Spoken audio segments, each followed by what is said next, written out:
Well, our next guests, a comedic musical duo that are the hosts of the Max and Nicky's Vintage Basement Show. Oh, I miss shows in basements, don't you? Max and Nicky, if you're there, appear. I think we are appear. We have appeared. We have appeared before your very eyes. Look at this. You didn't say that we do magic because we just appeared. Out of Yes, thin air. you did. A devilish duo. It's great to see you. How are you, fellas? How is it living there with each other? It's well, I'd say at the very least, there we have company. You know. Yeah. At the very least, yes. We have the soundtrack to the musical company is what he means. Oh, good. Which is actually one of my favorite musicals of all time. I would actually say it might be my third favorite musical. Company. Oh, it's very good. It's very good. So good. Yeah, which begs the question, what's in the number 1 and 2 positions? Well, I would say it's kind of a tie. Oh. Between, we have differing opinions on this. But, okay. I understand. I know this sounds cliche, but Phantom of the Opera it's got to be number 1. And number 2, a close second, is The Fantastics. The Fantastics. Yeah. The Fantastics. Yeah. I mean, the music and the lyrics are so poetic.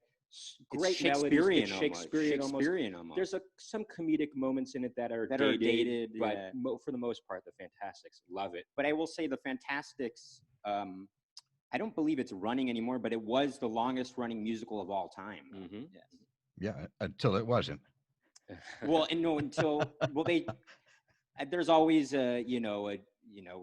renting the theater out. They have, because it's an off-Broadway production. So anyways, enough about the what was your favorite? So my number 1 and 2.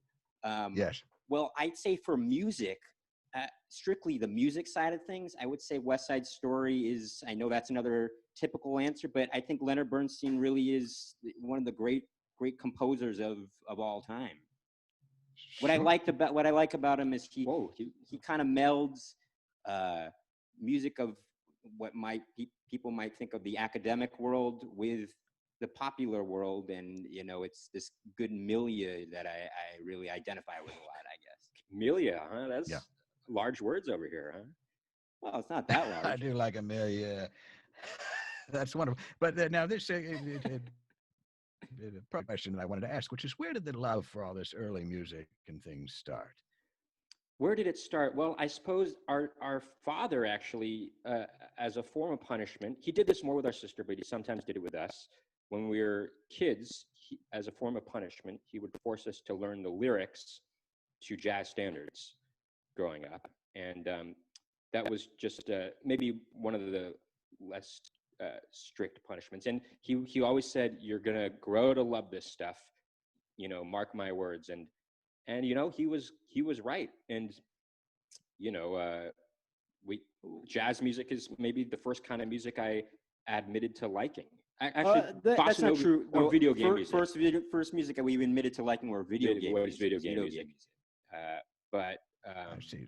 Like what? Like the soundtrack to Pitfall or something? What are we talking about? No, we're talking something more a little. We're talking about 8-bit, 16-bit, 16. Well, Pitfall, yeah, but we're talking 8-bit and 16-bit era video games. So we're talking Secret of Mana. We're talking.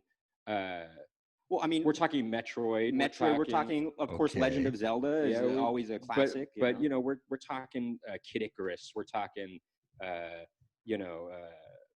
we're talking a lot of. We're talking Strider, even. That's kind of. We're talking cool Treasure soundtrack. Hunter G. We're talking Final Fantasy 2. We're talking about Mega Man 3. Great soundtrack, Mega Man 3. And these all great stuff. Yeah. No, and I think it is good that you have each other. It is a very specific kind of music you're all locked into. Probably not too many other people. Maybe there were. I don't know. Was there a clique of video game music enthusiasts around? Well, and when we were in high school, there were a couple of guys that we became friends with that they were a bit snobby actually about it, but it was always fun sort of debating with them about not only what the best 8-bit and 16-bit video game music was, but also what the best video games were in general. Sure. But the oldie stuff, maybe you were alluding to that later. I mean, my mom we grew up in Los Angeles, California. A very popular oldies radio station we were growing up called K-Earth 101. And no longer an oldie station. No longer an oldie station.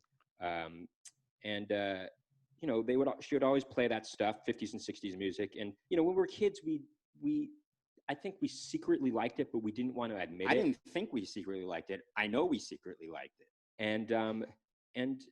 But when we got to high school, I don't know, just our friends started, they were really into the Beatles, and we really started getting into the Beatles. And from there, we got really really into the early Beatles, Beatles, their covers, and that kind of led to late 50s stuff, and Ricky Nelson and Paul Anka and Neil Sedaka and some of those doo-wop Everly Brothers, of course.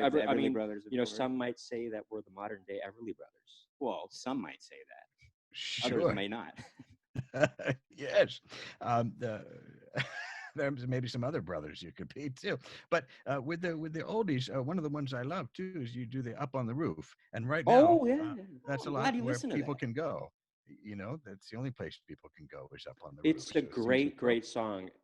There's go ahead. We're actually more influenced on that song there's a demo version out there on YouTube. You can look it up if you want. Carole King and Jerry Goffin wrote the song. Right. But there's a demo version of it. I think the real version of it is fine, but it's a little too sprightly, I think, or a little too happy-go-lucky for the lyrical content. But there's a demo version that I think really captures. It's just piano. And voice, and it's sort of, I guess, a medium kind of tempo, and it really kind of captures the kind of the isolation and sort of the pensive quality of the lyrics really might speak to you during this quarantine, actually. Oh, absolutely. Yeah. But yes, as you were alluding to, we actually had, for the past year, we had released a music video every week for a year.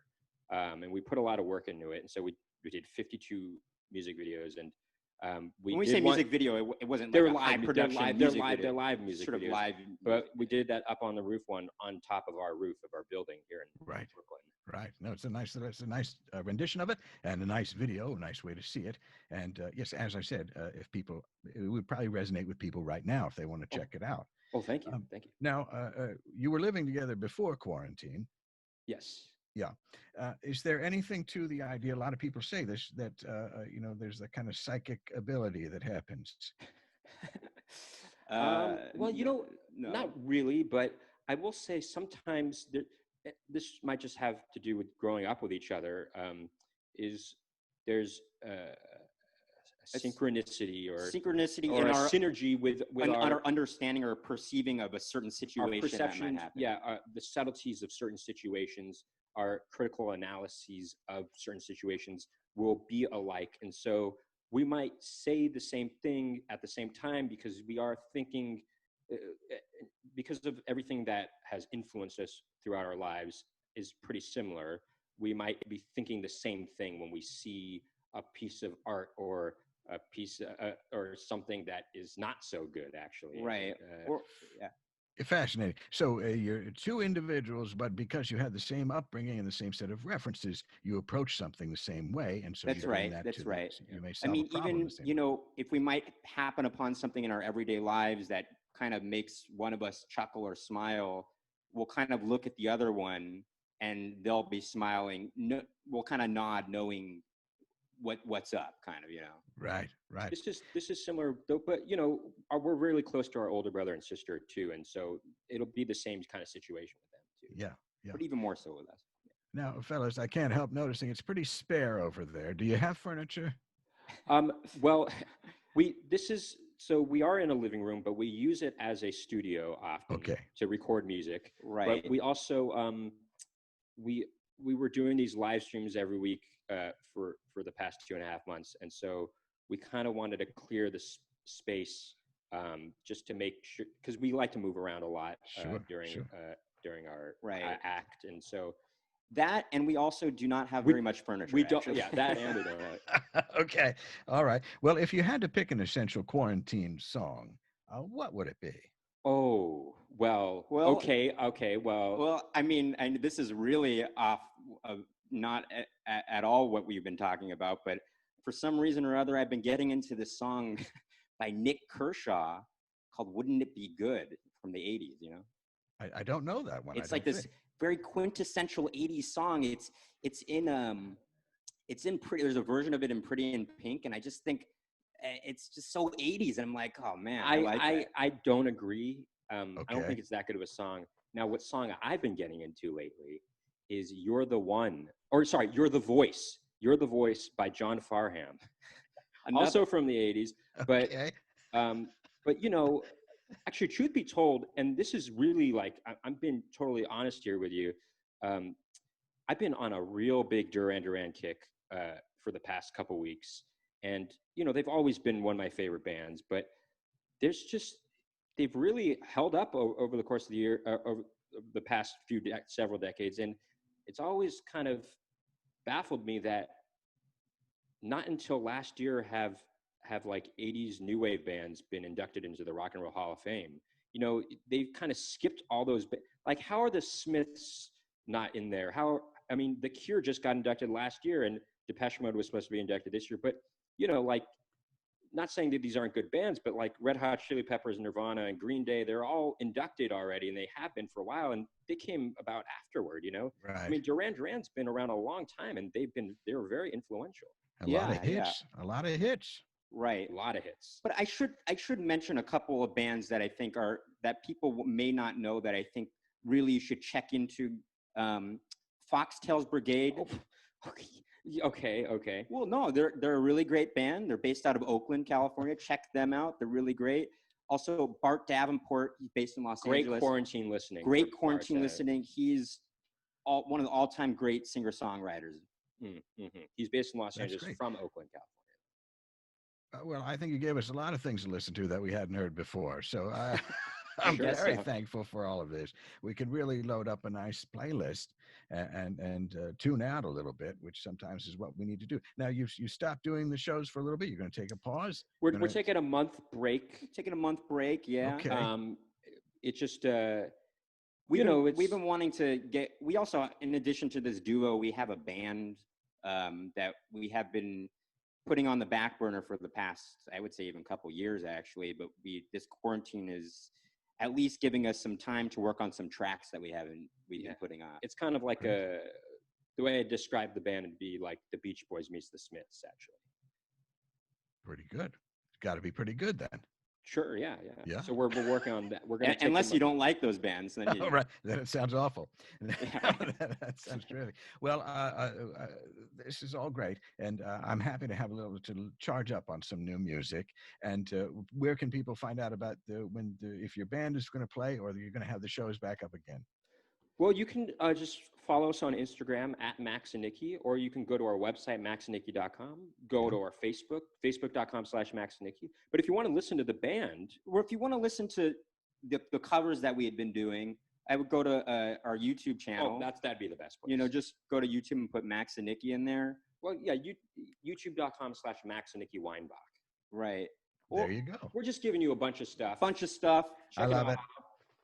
I really. Were you already wearing the suits today, or did you get changed just for? I slept in this. I didn't sleep in this. I slept in my birthday suit. No, which was very similar to this. He came out of the womb like that. Actually, I see. Yeah.